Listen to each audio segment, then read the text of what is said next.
Isa na naman pong mapagpalang araw sa ating lahat. At ako pong muli si Gabriel Santiago from Batch 3.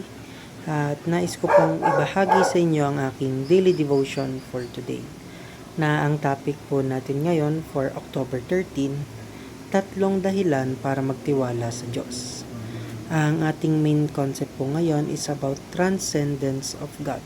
At ang ating Bible verse is mula sa Isaiah chapter 55 verses 8 to 9 na sinasabi po sa talata, "For my thoughts are not your thoughts, neither are your ways of my ways, declares the Lord.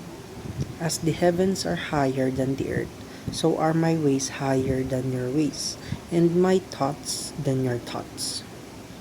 So, ang ganda po nitong paalaala ng Diyos sa atin na ang kanyang pag-iisip at mga paraan ay higit pa sa atin. Dito po natin makikita ang transcendence of God. Ibig sabihin, siya ay higit, mas mataas at lampas sa anumang nilikha niya. Hindi siya limitado ng oras, espasyo o kahit ng mga bagay sa mundong ito. Ngunit kahit ganun siya kadakila at kataas, pinapakita pa rin ng Diyos na kaya nating magtiwala sa Kanya. Kaya ngayong araw, pag-usapan natin ang 3 reasons to trust God.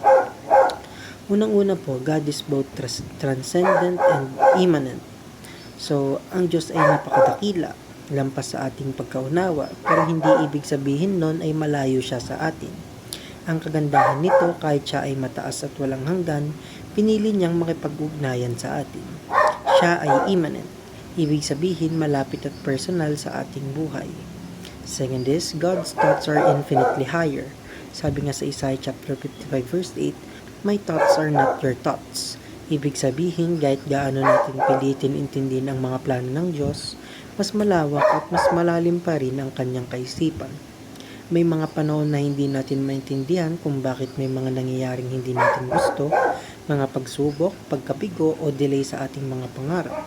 Pero kung titingnan natin mula sa pananaw ng Diyos, lahat ng iyon ay may dahilan. And lastly, God's ways are infinitely better. Hindi lang mas mataas ang kaisipan niya, kundi mas maganda rin ang kanyang paraan. Minsan gusto natin madaliin ang buhay, pero ang Diyos may tamang timing. Gusto niya hindi lang okay ang resulta, kundi best para sa atin. Kung tayo lang, baka pumili tayo ng mas madali pero pansamantala lang.